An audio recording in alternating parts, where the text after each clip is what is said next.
This video is brought to you by Squarespace, all-in-one platform to website building, finally making me a real YouTuber.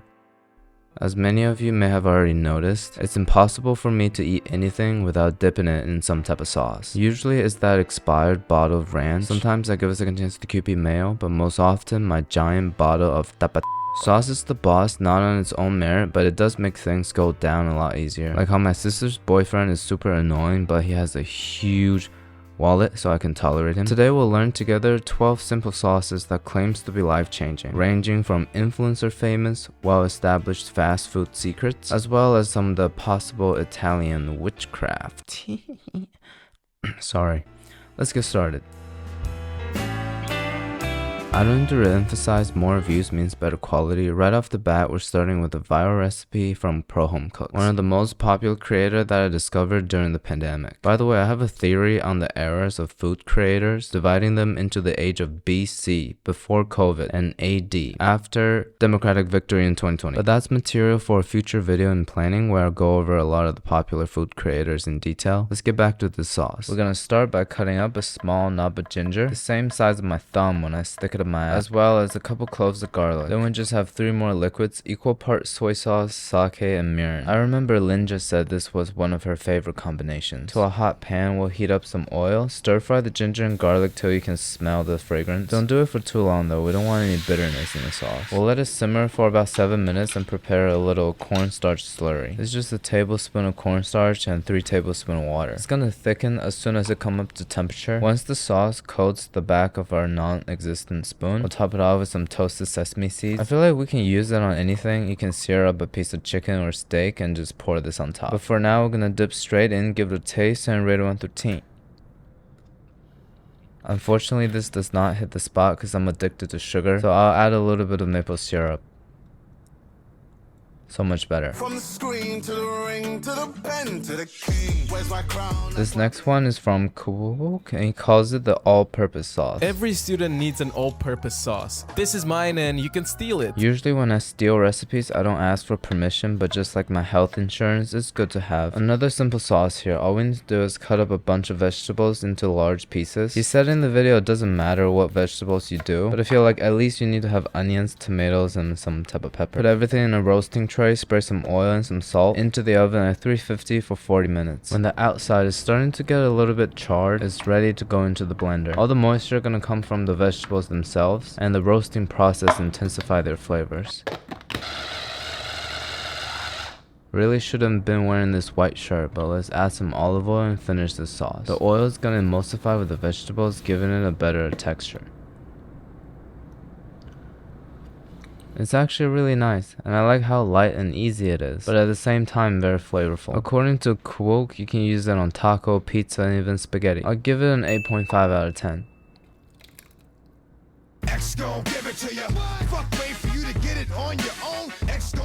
The next recipe is the Cowboy Butter that I'm 99% sure if you're watching this video, YouTube's pushed it to in shorts. Why has nobody told me about Cowboy Butter? If you want to make it, screenshot these ingredients. Butter, then add lemon, Dijon, cayenne, paprika, lemon zest, garlic, and then whisk. I'm not going to screenshot the ingredients, nor will I repeat everything. The right way to approach recipes like this is to put a little bit of everything in your pantry. Eventually, it's all going to smell like the intersection between a Mexican and Indian restaurant. That means you're doing the right thing. Trust me, bro. We'll mix in some herbs. In this case, I only have chives. And a squeeze of lemon if you want. I don't have any. In the video, he tested it with a piece of tenderloin. I'm going to do the equivalent of it. A floret from my steamed bag of broccoli.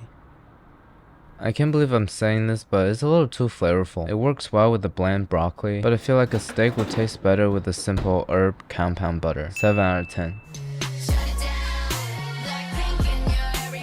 Salsa Verde is probably my favorite sauce to keep in the fridge. I never really make it by myself because there's this substance in between the skin and the surface of the tomatillo that makes your finger feel weird. Tomatillo is for the acidity. If you can't handle spice, use the jalapeno I'm using here. You can also substitute it with serrano if you're a pussy. We'll cut half an onion and a handful of garlic. Traditionally, you char it over open fire. We don't have access to that, so I'm gonna use what rhymes with open fire. Air fryer. Maximum heat and air fry until the surface is charred. Except for for the garlic cloves. I really don't like the flavor of cooked garlic. Now that the ingredients are nice and charred, all we need to do is blend them up together. I really should invest in a Vitamix. I heard that's one of the only expensive equipment that changes your life for the better. We'll season it with chicken bouillon, that's the Mexican MSG, salt, and some olive oil. Now, for an average family, once we blend this up, the sauce is done. But lately, I've been going so much above and beyond, I'm gonna add in a whole avocado for the creaminess and flavor. Also, I forgot about the cilantro. There's no time to wash it. Usually, I'd be propelled by this much green, but it smells incredible right now. I'm gonna take some of my roommate's chip, give it a taste, and rate it 1 through 10. I cannot emphasize the need for you to try this. I barely get emotional about green stuff, but life is not complete until you try this sauce. It's fresh, acidic, spicy, and creamy at the same time. Everything is so well balanced. I'd drink this entire thing right now if I had a bigger toilet. It's a 9.8 out of 10. This recipe deserves to be on a website. How can I build a website without any experience though? Let me introduce you to Squarespace. Its seamless process to web building really impressed me, especially with their AI-powered design intelligence feature. As you can see here, all I need to do is input my preferences and it customizes the layout and the structure of the site perfectly for you. It pretty much does all the work, so I don't really need to worry about it too much. If you need to monetize, you can sell products, manage payments all in one place. Onboarding is simple, letting you accept payments quickly with popular methods like Apple Pay and Klarna. You can check it out at squarespace.com/futurecanoe. Use code FutureCanoe for 10% off your first website or domain purchase. If you have a business or a dream, Squarespace is a great tool to help you succeed online. I've linked all the info down in the description for you. This next recipe is in my repertoire like Blackpink is in your area. It's the ramen noodle chili oil from That Dude Can Cook. Instant noodle and chili oil are the foundations of this channel. I'm gonna try to attempt to combine this recipe with Chef Tyler's sesame noodles. As you can see, this video gained him 200,000 subscribers. I've literally never gone viral like that. Every time my videos get popular is from you guys making fun of me. For the chili oil, the technique is pretty similar, just pouring hot oil down a bunch of ingredients. But I feel like the shape of the jar and the placement of ingredients doesn't really allow even distribution of heat. Our most recent attempt on chili oil is pretty good. I don't feel like making it again, so let's quickly review it. Coarse ground chili powder. Why is my voice so cringe? What the hell? Let's just watch it with the audio off. So I'm using 3 types of chili powder, some sugar, salt, and oil. The oil is going to prevent the powder from burning. Usually people use some type of liquid or vegetable, but it significantly decreases its shelf life. Kind of makes it smell weird too. For any aromatics you want to add in, you want to fry from cold oil to extract the moisture. Pouring in 3 batches so that it cooks evenly. Definitely the best attempt at chili oil on this channel so far. Back to the bowl. We're using fire noodle as a base for its sweetness and color. On top of that, our chili oil for the layers of flavor. Bringing in the creaminess of peanut butter tahini sauce that I mix with salt and water. First bite, I'm impressed by the taste. Second bite, I see my great-grandmother's face. This is probably the food equivalent of a college dorm room orgy. Too many things happen in my mouth. Shouldn't be an everyday. Entering the fast food realm. So many of these sauces are mayo based, so I think it'd be a good idea for us to learn how to make mayo from scratch together. Mayo is basically just a bunch of oil, and to emulsify the oil with a little bit of vinegar, we're gonna use Dijon mustard, some salt, and about 2 teaspoons of vinegar. You can just use only lemon juice if you want the flavors to be a little more mellow. We want to beat the yolk till it turns a little pale, and slowly incorporate 8 ounces of oil into it. The ratio is 1 egg yolk to 1 cup of oil. You want to make sure you add it very slowly, otherwise it's gonna look like syrup. When I whisk it on the table, it shakes the camera too much, so I'm just gonna oil up my crotch area and make it there. After 6 ounces of oil, it's starting to look creamy. I'm gonna stop here, give it a taste, and season with a little more vinegar and salt. I looked it up. Real mayo is supposed to look a little yellow, so I have no idea what Heinz is doing over there. Yeah, the rice wine vinegar makes it taste like I give a second chance to QP mayo. Hopefully now we all know how to make mayo, so let's move on to our first fast food sauce, Cane's. So to about a cup of mayo, we'll add half a cup of ketchup. I'm pretty surprised that Cane's base is mayo chup. We'll just season it with a teaspoon of garlic powder, half a teaspoon of black pepper, and a tablespoon of your sister sauce. Mixing it all together, and it actually looks like the real thing. I don't have access to chicken tenders anymore, so to taste it, I'll use the tender touch of Future Canoe. From a scale from 1 to Cane, I'll give it an 8. Chick-fil-A is probably everybody's favorite sauce. We're gonna move on to using Hellman's real mayo. It's more pale and fluffier. To get a more complex flavor, we're gonna do half that and half, I give a second chance, the Kewpie mayo. It's more acidic and the texture is better, I think. 2 tablespoons of honey, 3 tablespoons of barbecue sauce, and 2 tablespoons of yellow mustard. I guess essentially just honey mustard, barbecue, and mayo. Alright. Yep.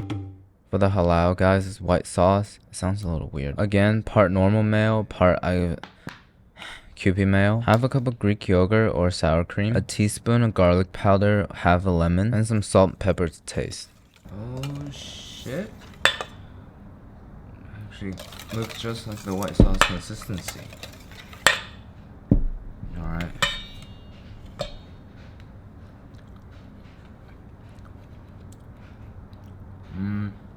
Maybe a little too much lemon, but similarity, I'll say 9 out of 10. If McDonald's belongs to Trump, then the Szechuan sauce belongs to Rick and Morty. We're gonna follow an online recipe to see if it's worth the intergalactic travel. 1/4 cup of soy sauce, tablespoon of brown sugar, a tablespoon of vinegar, and hoisin sauce. As you can see, my eyeballs are working extra hard for this video. After a little bit of garlic powder and sesame oil, we'll combine it with a Ligma fork and simmer it for 20 minutes. Then we'll thicken it with a teaspoon of cornstarch. You really should be making a slurry so it doesn't clump up together. We're gonna strain the sauce anyway, so let's see how it turns out. A little bit of chili flakes or powder at the end. It kind of looks like the teriyaki.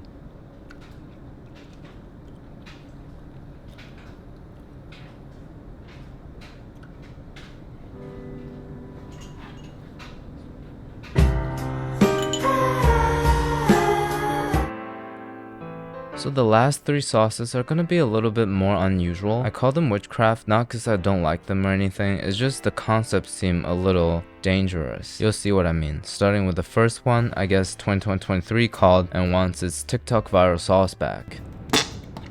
Again with the base of the combination of 2 mayos. We'll also add half a cup of olive oil. Seems a little strange because mayo's already vegetable oil. And half a cup of milk. You know, I'm just gonna stop questioning it and taste it at the end. Half a lemon, 2 tablespoons of honey, same amount of rice wine vinegar, some garlic powder, salt, white pepper, onion powder, and chili flakes. And the main character of the sauce, the dragon fruit.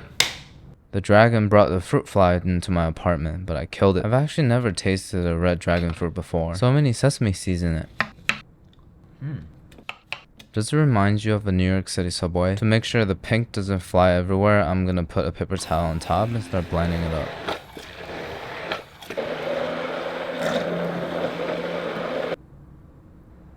This is what probably Blackpink members drink for breakfast.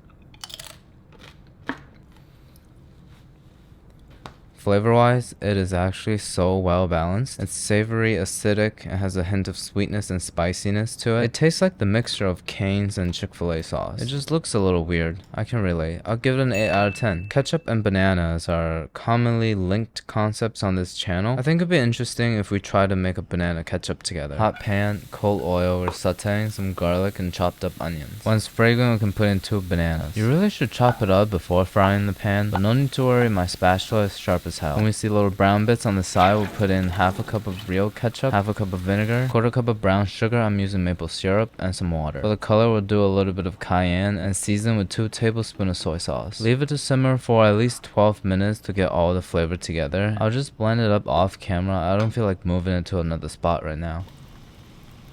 It's a tiny bit chunky, but it smells really good. It kind of tastes like a tropical caramel sauce, but at the same time pretty sour. I suspect it's not going to work with fried food as well as ketchup. It might be a more unique version of barbecue sauce though. 7.5 out of 10. It might sound a little fancy, but the chocolate balsamic glaze has only 3 ingredients, first of which is balsamic vinegar. We'll do half a cup of it and reduce it by half. And this might be a good lesson for everybody. After pouring the balsamic, I was like, I have some time right now. Maybe I'll go to the bathroom, watch some Deadpool clips, and take a huge Ackman. I'll just leave this on simmer. It's got a lot to reduce anyways.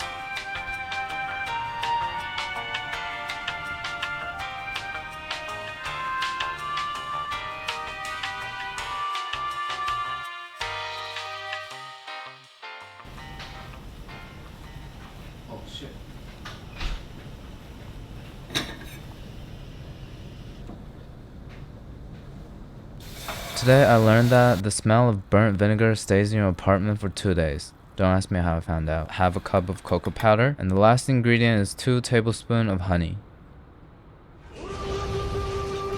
The heat was off once we added the cocoa powder. It has some level of thickening power, and when it starts to look like chocolate, it's done. Now I'll take one of my dry aged strawberry, dip it in the chocolate balsamic glaze, and give it a taste and rate it 1 through 10. It's very pleasant. It rivals the milk chocolate glaze, except this one is more fresh and acidic. It tastes like an enhanced version of one of those really old, aged, expensive balsamic glaze. I'll give it a 9 out of 10. Anyways, hope you learned something today. I haven't been posting a lot because I'm stuck in Greece, bro, and I can't really cook, but you know, it's beautiful here, so I can't complain. Filming some vlogs, I'll update you guys later. I feel uncomfortable out of New York, so hopefully we'll get back to our New York City kitchen soon. I'm starting to really miss my radioactive chicken. Alright, thank you.